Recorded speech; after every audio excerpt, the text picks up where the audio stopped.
Oke, assalamualaikum warahmatullahi wabarakatuh. Sampai ketemu lagi di mata pelajaran teknik audio video. Kali ini kita akan belajar tentang alur proses produksi multimedia. Ya.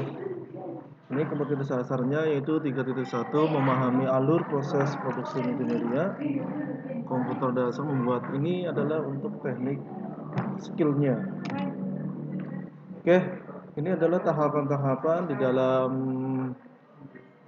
pembuatan produksi multimedia.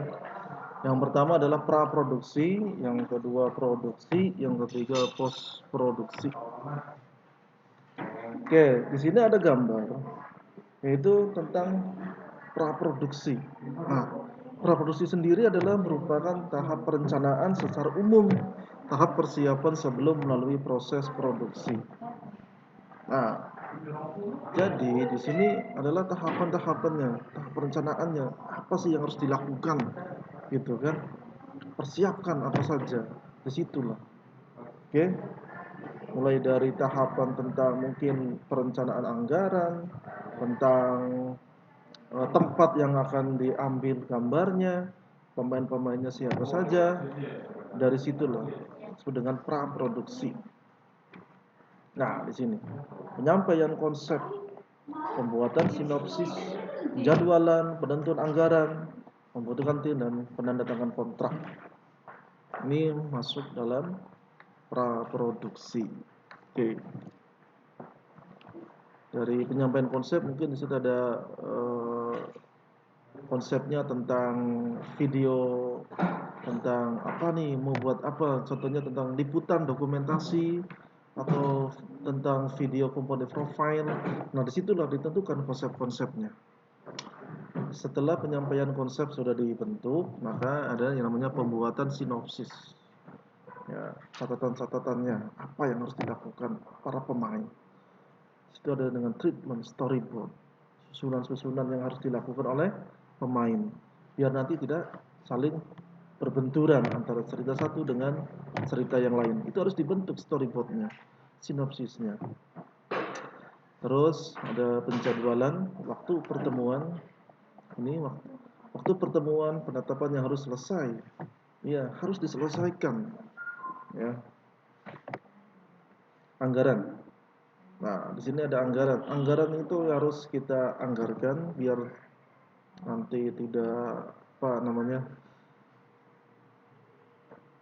sesuai dengan yang diperlukan. Contohnya anggaran tentang biaya pemain, anggaran untuk biaya konsumsi, untuk biaya peralatan dan lain-lain. Itu harus ditentukan. Jangan sampai ketika pas mencapai produksi maka tidak ada anggaran, tidak ditentukan anggarannya, ya, kacau nanti. Oke, lanjut pembentukan tim. Tim yang mengerjakan proyek. Tentukan siapa saja. Ya. Kalau ada bentuk tim, siapa ini yang menjadi aktornya? Siapa nih yang mencari tempatnya, yang mengadakan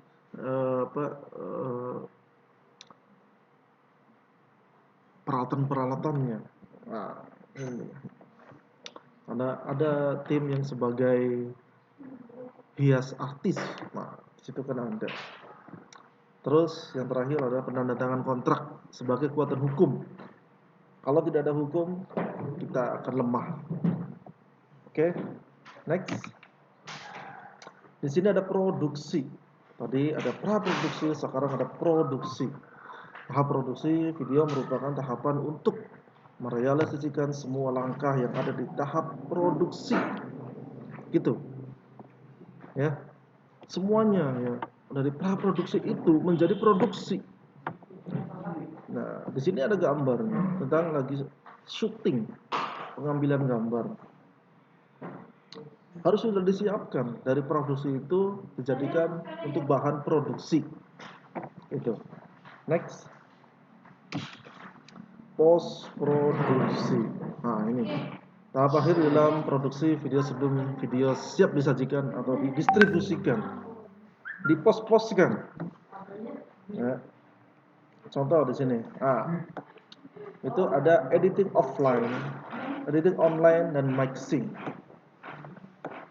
Editing offline mencatat kembali semua adegan, ya. Barangkali tidak sesuai dengan apa yang adegan, tidak sesuai dengan storyboard, tidak sesuai dengan apa yang ide cerita, tidak sesuai dengan naskah, maka bisa diulang di tahap produksi. Terus menyortir gambar, disortir, ya, alias dipilah-pilah dalam shootingan tersebut. Oh, ini nih yang tidak benar, ini nih yang benar, yang tidak benar dihapus, gitu. Terus editing online. Nah, di sini adalah editor melakukan editing lebih cermat lagi. Dari tahap sortiran-sortiran gambar tersebut dimasukkan ke dalam editing online. Nah, disitulah dicermat lagi gitu. Lebih cermat lagi. Melihat shoot per shootnya agar berkesinambungan cerita. Ya, kalau tidak sesuai dengan cerita, ya gagal nanti. Tidak enak ceritanya. Terus memperhalus video. Ya, kita bisa memaksimalkan efek-efek yang ada di dalam aplikasi editing video. Terus mixing. Sini ada mixing, mensinkronisasikan, ya, antara video dan audio. Contohnya apa? Contohnya ketika ada adegan kaget. Gimana adegan kaget? Backsoundnya. Apakah backsoundnya itu mendebarkan, soundnya itu harus ditinggikan atau pelan? Masih harus disesuaikan. Jangan sampai adegan videonya apa, audionya seperti apa. Nah, itu backsoundnya harus sesuaikan. Atau antara ucapan bibir, gerak bibir dengan suara rekamannya itu sesuai tidak? Kalau tidak sesuai, maka lucu gitu ya. Maka para konsumen atau kita yang melihat itu nggak enak gitu. Memberikan ilustrasi sound effect. Ini sound effectnya seperti apa? Contohnya, ketika suara robot, suaranya seperti apa? Itu hanya sebuah ilustrasi. Itu hanya sebuah efek. Setelah selesai, maka barulah menjadi packing DVD. Setelah selesai semuanya, maka jadikanlah di burning. Oke, terima kasih. Ada yang ditanyakan? Kalau tidak ada, cukup sekian. Bila ada yang ditanyakan, silakan di forum.